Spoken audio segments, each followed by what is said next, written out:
고3 8주차 과제, 이번에는 경제지문 보겠습니다. 33번, 38번 경제지문입니다.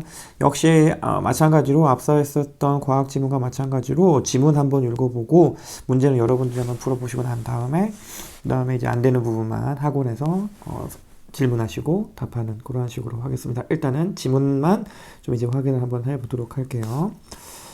좀 확대해서 좀 보도록 하죠. 자, 제일 먼저 환율 개념부터 좀 나오고 있습니다. 바로 시작 한번 합니다. 환율이란 외환 시장에서 결정되는 외환의 가격이래요. 외환이라는 거야 뭐 그냥 외국 돈일 텐데 외국 돈에 우리가 이제 보통 이제 환율이라고 하면은 뭐 1달러에 뭐 1,200원, 1,300원 뭐 이런 식으로 얘기하는 거 있죠. 그렇죠? 1달러를 살 때 뭐 1,200원 주고 사야 되네, 1,300원 주고 사야 되네 뭐 이런 개념입니다. 그래서 이제 외화와 교환되는 자국 화폐의 비율, 이거를 환율이라고 한다. 근데 실제로는 국제거래에서 외화뿐만이 아니라 바로 이제 환어음과도 같은 외환 표시 증권도 있대요. 뭔지 모르겠지만 증권도 있답니다. 그래서 이제 실제로 외환이라고 하는 거는 바로 이제 그 외화뿐만 아니라 뭐 증권 이런 걸 다 포함을 해서 외환이라고 하는구나. 대충 이렇게 이제 보시면 되겠습니다.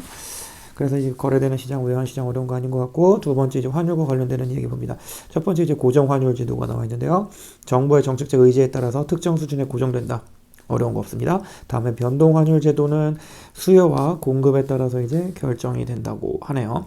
예를 들어서 변동 환율 제도에서 국제 수지가 흑자인 경우, 국제 수지가 흑자라고 하는 경우는 수출이 많다는 이야기죠.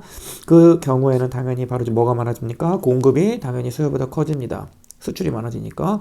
그러면 당연히 이제 외화가 많이 들어오게 되는 거고요. 외화가 많아진다라는 거는 가치가 떨어진다라고 하는 거. 그러면 이제 환율이 하락한다라고 하는 부분까지도 이제 이렇게 설명을 하고 있습니다. 당연히 이제 외화가 많아진다라고 하면은 많아지면 당연히 가치가 떨어지는 거는 쉽게 알 수 있을 겁니다. 뭐 단순하게 생각을 한다면은 희소할수록 가치가 높아지는 거니까. 그리고 난 다음에 이제 가치가 떨어지면은 이제 환율이 하락하게 된다라는 거. 쉽게 얘기해 봅시다. 1달러에 뭐 1,000원인데 달러가 많아졌어. 그러면 이제 가치가 하락을 하게 돼요. 그러면 우리 돈으로는 어떻게 하면 됩니까? 기존에는 1,000원 주고 샀었단 말이야. 우리 돈으로는. 그쵸? 근데 얘가 가치가 뚝 떨어지게 된다면 어떻게 하면 돼요? 굳이 1,000원 주고 살 필요가 뭐가 있어? 라는 생각을 한다는 거죠. 가치가 없는 거를. 그러니까 환율이 막 떨어진다라는 겁니다. 900원, 800원 막 이런 식으로. 이해되시죠? 이렇게 두 번째 문단 이해를 해주시면 되겠고, 반대로 수요가 많아지면 환율이 상승한다. 간단하게 정리하죠. 외환의 공급이 늘어나게 되면은 환율은 하락하게 된다. 3번 문단 넘어갑니다. 이런 환율의 변동은 많은 영향을 미치는데 일반적으로 환율이 상승하게 되면은 경상수지가 개선된다. 경상수지 개선된다라는 이야기는 뭐지? 수출이 늘어난다는 이야기가 될 텐데 흑자가 많아진다는 이야기가 될 테니까 그것도 쉽게 생각 한번 해보시면 됩니다. 아까 이야기했던 거하고 또 이제 비슷하게 이쪽에다 그려놓고 한번 해볼까요? 환율이 예를 들어서 1달러에서 1,000원에서 뭐 1,200원이 있다고 합시다. 그러면 이제 수출하는 사람들은 똑같이 물건을 팔면은 외국에서 1달러를 받아옵니다. 맞죠? 근데 물건을 팔고 1달러를 받았는데 환율이 오르기 전에는 그거를 바꾸면 1,000원밖에 못 받았지만 환율이 더 오른 상태에서는 똑같은 1달러를 받는다 하더라도 이제는 1,200원을 받게 되죠. 그쵸? 그러면 이제 수출이 뭐 유리해지는 거고 그러니까 바로 이제 그 수출 금액이 많아지는 거니까 당연히 이제 흑자가 더 많이 이제 발생할 수 있다라는 이야기가 됩니다. 그래서 이제 수출 기업이 수출 대금으로 이전과 같은 금액의 외환을 받더라도 원화로 환산할 경우에 더 많은 금액을 얻을 수 있다는 거 이렇게 이해하시면 돼요. 근데 다른 한편으로는 어떠한 일이 있느냐? 외환으로 표시하는 수출 단가를 낮추어서 더 많은 물량을 수출할 수 있게 됩니다. 예를 들어서 아까 얘기했던 대로 1달러에 1,000원이었는데 1,200원이 됐어. 그러면 이제 이거를 예를 들어서 한 0.9달러 정도 내린다고 합시다. 0.9달러면은 여기다 9를 곱하면은 9, 2, 18에 9, 1은 9에서 한 80원 정도 더 이득이 된다는 거예요. 기존에 1,000원이었을 때보다. 그래도 실제로 가격을 떨어뜨린다 하더라도 환율 1,000원이었을 때보다는 80원 정도가 더 이제 이득이 된다는 거예요. 뭐 맞는 건지 모르겠지만 예를 들어서 막 이런 식으로 이 정확한 숫자인지는 모르겠지만 대략 이러한 느낌적인 느낌으로 읽어주시면 된다라는 겁니다. 수출 단가를 당연히 낮춰가지고 그리고 양적으로도 더 많이 이제 팔리게 될 수 있을 테니까 단가를 낮추게 되면은 그래서 이렇게 또 이제 이득을 얻을 수 있게 된다는 겁니다. 자, 이번에는 반대의 상황인데요. 반대로 이제 수출 기업 같은 경우에는 환율이 상승하게 되면은 원화로 지불해야 될 금액이 이제 늘어나게 됩니다. 수입이 줄어들게 되죠. 똑같이 여기 나와 있는 상황을 보고 이제 이해하시면 돼요. 환율이 여기 나와 있는 대로 1,000원에서 1,200원으로 올랐다라고 칩시다. 그러면은 이제 우리가 이제 외국한테 이제 그 물건을 사고 돈으로 줘야 될 때 1달러를 똑같이 준다라고 칩시다. 기존에 이제 1달러를 줄 때는 내가 1,000원에 1달러를 사서 줬어야 되는데 환율이 오르게 되면 이제 1,200원에 사서 이제 1달러를 넘겨줘야 된다는 겁니다. 수출 대금을요. 수입 대금을요. 그렇죠? 그러니까 당연히 이제 비싸기 때문에 아무래도 수입은 줄게 된다는 겁니다. 자, 그래서 이제 정리를 하시면은 원화 환율이 이렇게 이제 상승할 경우, 환율이 상승할 경우에 수출은 증가하고 수입은 감소합니다. 그래서 이제 수출은 증가하니까 국내에서 이제 생산하는 양들이 이제 많이 늘어난다고 보시면 되겠죠. 국내 생산은 늘어나고 당연히 고용이 증대되고 경제 성장이 촉진된다라고 할 수가 있겠습니다. 내용이 좀 복잡하긴 합니다. 다음에 이제 환율의 종류를 명목 환율과 실질 환율 둘로 이제 나눠 놓고 있죠. 자, 명목 환율이라고 하는 거는 한 나라의 화폐가 다른 나라의 화폐와 교환되는 비율, 우리가 지금까지 이야기했었던 1달러에 1,000원, 1,200원, 1,300원 이렇게 이야기했었던 그런 개념을 명목 환율이라고 하고 있는 거고요. 그 밑에 뭐라고 나와 있냐면 외국 화폐, 이건 좀 빨간색으로 한번 해볼까요? 외국 화폐 한 단위와 교환되는 자국 화폐의 양을 의미한다. 1달러에 1,200원 교환되는 비율이라고 이제 볼 수 있겠죠. 1달러당 우리나라 돈 1,200원 이런 식으로 이해하시면 됩니다. 그래서 이제 밑에 나와 있는 내용을 읽어보면은 미화 1달러가 한국 화폐 1,000원과 교환된다면 1,000원이 바로 이제 명목 환율이 된다. 어려운 거 없고요. 환율의 변화는 자국 화폐의 명목적인 변화를 의미한다. 그래서 이제 환율이 상승했다라면은 미국 달러 1달러와 교환되는 우리 돈의 규모가 많아졌다라는 거죠. 아까 이야기했었던 대로 우리 돈의 가치는 하락하게 됐다라는 겁니다. 마찬가지입니다. 1달러에 1,000원에서 1,200원이 되었다라고 한다면 우리나라 돈으로 환율이 이렇게 올랐다고 한다면 우리나라 돈을 기존에 1,000원이면 살 수 있었던 거를 이제는 1,000원으로 못 산다라는 겁니다. 상대적으로 우리나라의 돈의 가치가 떨어졌기 때문에 200원을 더 줘야지만 겨우겨우 살 수 있게 된다. 이렇게 이해하시면 됩니다. 다음에 이제 이에 비해서 이제 환율 중에 두 번째 실질 환율과 관련되는 이야기하는데요. 내국제와 외국제의 상대 가격을 이야기한다라고 합니다. 그래서 이제 명목 환율이 두 나라의 화폐 간의 교환 비율이라면 실질 환율은 재화 간의 교환 비율이에요. 예전에 우리가 이제 어디에서 이제 본 적이 있는 것 같은데 빅맥직수 막 이런 거 이야기했었죠. 환율 이야기할 때. 그렇죠? 그래서 이제 어떠한 햄버거가 하나 있는데 대충 그립시다. 이런 햄버거가 이렇게 있는데 햄버거가 이제 미국에서는 뭐 2달러를 하는데 우리나라에서는 뭐 예를 들어서 3,000원을 한다.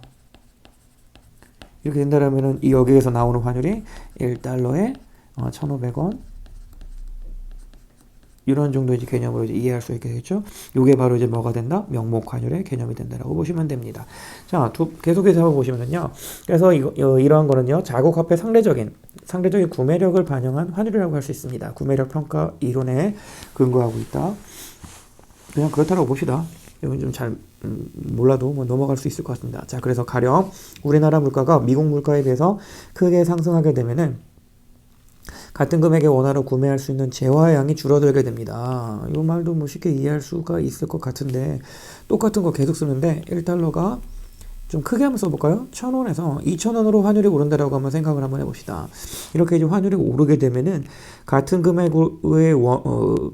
금액의 원화로 이제 지금 여기서는 미안합니다. 물가와 관련되는 이야기를 하고 있었는데 우리나라 물가가 많이 올랐다고 치면은 뭐 예를 들어서 어떤 물건이 기존에는 1,000원이었는데 2,000원으로 물건 가격이 올랐다라고 한다면은 같은 금액의 원화로 구매할 수 있는 재화량은 당연히 줄게 되겠죠. 기존에 1,000원짜리는 내가 10,000원 갖고 있을 때 1,000원짜리는 10개 살 수 있었어. 그죠? 근데 이게 2,000원으로 물가가 올랐다라고 한다면은 10,000원으로 살 수 있는 게 5개로 줄어들게 되잖아요. 그렇죠? 요 개념으로 이제 이해를 하시면 되는 부분인 것 같고요.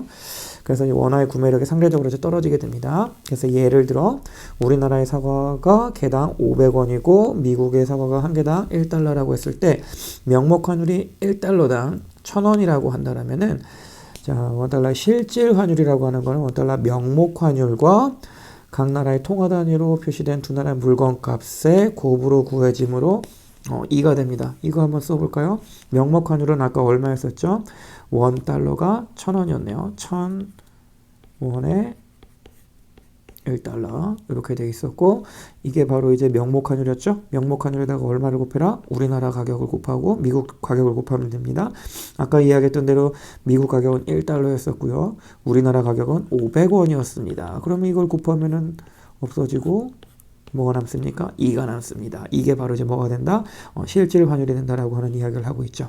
자, 그런데 여기에서 이제 우리나라 다음에 그런데 우리나라 사과 가격이 그 개당 1,000원이 되게 된다면 실질 환율은 1이 되겠죠? 당연히 여기가 이제 1,000이 된다라면은 당연히 이제 같아지니까 1이 된다라는 거 확인할 수가 있습니다. 자, 여기서 이제 우리가 알 수 있는 게 무엇이냐? 명목 환율이 양국 간의 물가 상승률의 차이를 반영하지 못한다라면은 지금 이 상황이 그런 거죠. 명목 환율을 이제 1,000원이라고 이렇게 정해놓고 있었는데 우리나라의 물가가 이제 500원이었을 때 계산을 하니까 아까 2가 나왔었죠. 그런데 우리나라 물건의 가격이 1,000원으로 올랐을 때 그거를 지금 명목 환율에서 전혀 반영하지 못했으니까 변화가 없는 거잖아요. 그렇게 되면은 아까 전에 얼마가 되었습니까? 1,000원으로 올랐을 때 명목 환율에서 전혀 반영을 못하고 그대로 계산하게 되니까 1로 실질 환율이 떨어지게 되지 않습니까? 그렇죠? 이거는 명목 환율에서 물가 상승을 반영하지 못한 거라고 이야기할 수 있는 거예요. 그래서 지금 여기서 보시면 다시 보시면요. 명목 환율이 양국 간의 물가 상승률의 차이를 반영하지 못하여 과거와 동일한 그런 명목 환율의 수준에 머물러 있을 경우에 실질 환율은 하락하게 됩니다. 아까 2에서 1로 환율이 하락하게 되는 걸 이제 우리가 확인할 수가 있었던 부분입니다. 그래서 즉 원화의 가치가 달러화에 비해서 낮아졌음에도 원화의 가치가 달러화에 비해서 낮아졌음에도 원화가 과거와 동일한 액면으로 달러화가 교환되기 때문에 실질 환율이 하락한 것이다. 아까 전에 이야기했던 대로 원화의 가치가 달러화에 낮아졌다라는 거는 환율이 올랐다라는 거잖아요. 그렇죠? 아까 이야기했던 대로 환율이 오르게 되면은 가치가 떨어진다라고 했으니까 그 말 지금 여기서 그냥 그대로 반복을 해주고 있는 거라고 이제 보시면은 되는 부분인 것 같습니다. 그래서 이제 이러한 걸 종합해가지고 이제 실질 환율을 이제 계산하는 공식을 이렇게 이제 정리를 좀 이제 하고 있는 부분인 것 같고요. 그 다음에 이제 여긴 좀 이제 넘어가고 그 다음에 이제 또 이제 본격적으로 다뤄야 되는 부분이 또 이제 뭐가 있느냐면 지금까지는 이제 미국을 대상으로만 이야기를 했었는데 앞으로 대외 교역에 있어서 바로 이제 종합적으로 판단하기 위해서는 주요 교역 상대 국가의 환율을 포괄하는 실효 환율 두 나라 이상을 전부 다 이제 상대로 해가지고 계산을 하는 실제로 환율을 이제 포괄한 실효 환율 그런 것들을 이제 확인을 하려고 합니다. 그래서 이제 여기서 이제 우리가 바로 이제 예를 들어 부분만 보고 확인을 한번 해보도록 하죠. 미일 2개국을 대상으로 실효 환율을 산출을 합니다. 자, 먼저 원달러 환율은 1달러에 1,000원. 그래서 1,250원 이렇게 되었고요. 엔화는 이제 10원에서 20원 이렇게 이제 상승했다라고 되어 있습니다. 자, 원화가 이제 바로 여기에서 밑에 나오는 걸 보니까 20% 가치가 하락했다라고 나오고 있죠.